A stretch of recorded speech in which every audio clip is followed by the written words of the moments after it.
Does that offend you? No, it doesn't. But back to the question, I was wondering.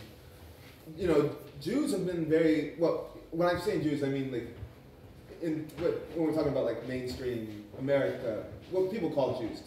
Just say Edomite Jews. Say okay, I'll say that for the interest of simplicity. Edomite Jews. You look at like the Holocaust or people being, you know, uprooted, pogroms. It does seem that they have also been oppressed. Have you? What do you? Here it is. Yeah. Give me Daniel chapter 9. About under the whole earth. You know what I want? Yes. Now, you said the Holocaust. 6 million Jews would die, right? Yeah, not just people. Horrible, right? Yeah. Terrible. How many blacks died during the slave trade? Several million. 700? Maybe hundreds. Yes. Hundreds. 100 million. Now, let me ask you a question. Does that necessarily mean that it's okay that the Holocaust was nothing compared to slavery? I'm going to explain it. Okay. Let's look at blacks, just some blacks that came over on ships, over 100 million killed, right? Native American Indians, 77 million. Central and South America, 200 million. What numbers, can you compare those numbers with 6 million? Those are over centuries, but yeah, I mean, 6 million is less than 77 million. Is it a little bit less or substantially less? Substantially less. Okay, now, get that ASAP. Watch this. Daniel 9. Daniel chapter 9, verse 12, concerning the captivity of the Israelites. And he hath confirmed his words which he spake against us, and against our judges, and against the judges by bringing upon a great evil. For under the whole heaven hath not been done as had been done upon Jerusalem. So you can't, God is saying you cannot compare what happened to our people to any race on earth. We went through the worst. Because during the so-called the Holocaust, was their nationality changed? No. Don't even got to think about it. No. But our nationalities, which our families were divided, and not just for 5 years. You're talking about World War II. We're talking about from 1492 all the way up until, let's say, 1965, the Civil Rights Movement. This is going on forever. But do you feel that maybe that you could identify and have sympathy for Jewish people? Or Edomite Jews, as you call them? Their sympathy, we have to have sympathy for your race first.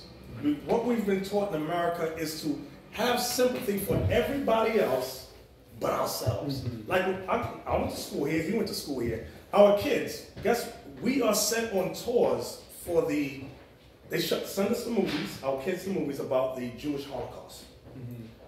There's always movies to remind us about the atrocities of 1945, World War II. But how many things do we go through to learn about our history? There's African American History Month, there's... Okay, what do we learn? What do you learn? Well, do you learn that they're the Israelites? No, you definitely don't. Definitely. So yeah, it's lying. Not saying people know about so it's a lie. They're reinforcing lies to us.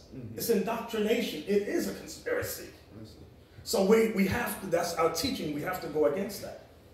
And if people are about the truth, they're going to obey this. But racists will fight against us at all terms. They'll fight against this Bible. Because if the so-called white man that says he's Jewish, if he really believes in the Bible, well, remember what we read about in Deuteronomy 20:16? What would happen to the real Jews? They would be... The real Jews would have their land taken from them. They'd be enslaved. On slave ships. Yeah, on slave ships. Yeah. And you guys were on slave ships. That's right. The other Jews weren't. That's right. So if they read this Torah every week, you mean you never read this? They've read this. So what do you think about that? They reject that. They go, no. Ani Yehudi. Ani Yehudi. That's what they say. So, do they love us? No, they must not. I'm glad you can admit that. I'm very glad. So, how do you guys, how do I put this? There's a white supremacist who has said that the Israelite movement is the black counterpart to the Ku Klux Klan. Not at all. How do you tell me how you would make the comparison? I'm not making the comparison. I'm saying because it'll be easy to argue with the Bible.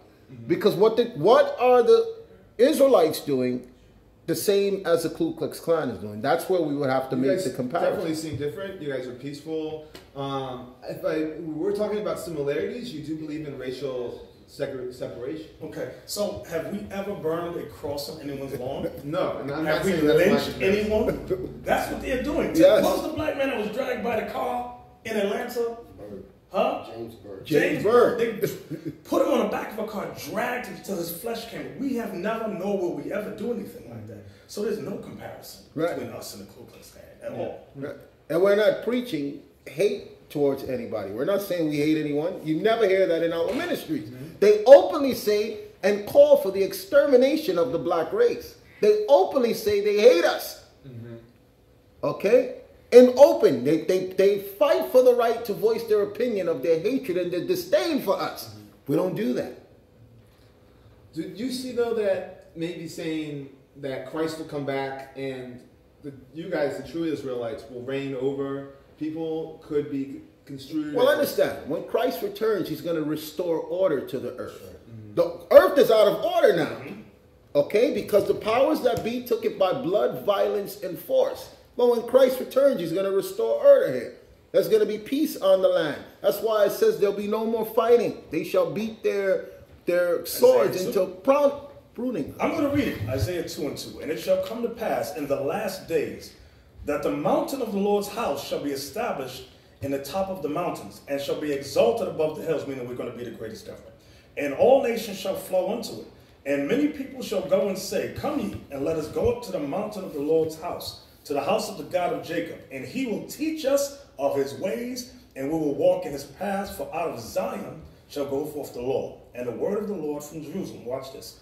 And he shall judge among the nations, and shall rebuke many people, and they shall beat their swords into plowshares, and their spears into pruning hooks. Nation shall not lift up sword against nation, neither shall they learn war anymore. That's one of my favorite verses. So I don't know much about the Bible. So you know that. So what is it? I'm going to explain that. Once we are reestablished as the 12 tribes of Israel, there will be peace on earth. But I didn't hear anything there about like one nation ruling over another. It says nations shall not fight each other. Okay, we did read it. You just missed it.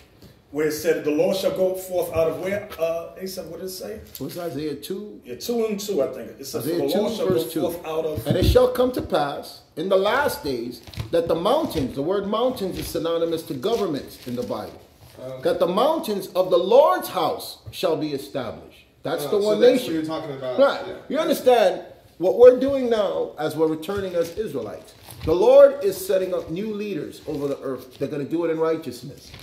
Okay? But before we can be put in position of leadership, we have to know the atrocities that were done. We have to know the wrongs against man. That's why we teach each other as a nation to love our brothers, to show respect, to be a good husband, to teach the women how to be good wives. Because to be these great leaders that the Bible is instructing us to be, that's going to spread throughout all the earth. Okay, so now, it said also, for out of Zion shall go forth the Lord. Zion is another name for Israel. So that's where it said we're going to rule. Remember we read about 10 minutes ago, Isaiah 14. What did it say? Do you remember? I don't remember all the numbers. That's why I record this stuff. Okay. I get it. Read it again. For the Lord will have mercy on Jacob and will yet choose Israel and set them in their own land, and the strangers shall be joined with them, and they shall cleave to the house of Jacob. And the people shall take them and bring them to their place, and the house of Israel shall possess them in the land of the Lord for servants and handmaids. And they shall take them captives, whose captives they were, and they shall rule over their oppressors. So that's what's going to happen. That's the prophecy. And it's going to be peace on earth. And when it says we shall possess the nations, don't think we're going to do, we're not going to sodomize you, or the things that the atrocities that whites did to us. Do scientific experiments on you, chop your babies up. Okay, smash your babies on the wall. We have documented evidence of these things. Feed your babies to alligators and call it gator bait. Okay, these are the things that we had to learn, because this is what the Bible is for. God is going to set up a government on this earth to rule. So he's calling men into righteousness. That's why we have to conduct ourselves and walk and talk and speak in a certain manner before God can say it is time. So yeah, I just have thank you. You just sort of distilled a lot of what we talked about this whole time. Yes. I guess my last question, and maybe we could take some portraits, is Well, first off, who are you and hello? Oh, remember before when you spoke to Malachi, you was explaining that we always like to have our own recording of our meetings, All right. just in case. Yeah. If we're portrayed in a bad light, we could say, no, this is what we said at the meeting. We throw it on YouTube. YouTube is our judge and jury. When people see us speak there, what we try to do is people twist our words a lot. People will sit here peacefully. Peter Rue from Vice Magazine. People sit here peacefully and listen like you're listening. And when they get back, they write terrible things. So here's my last question.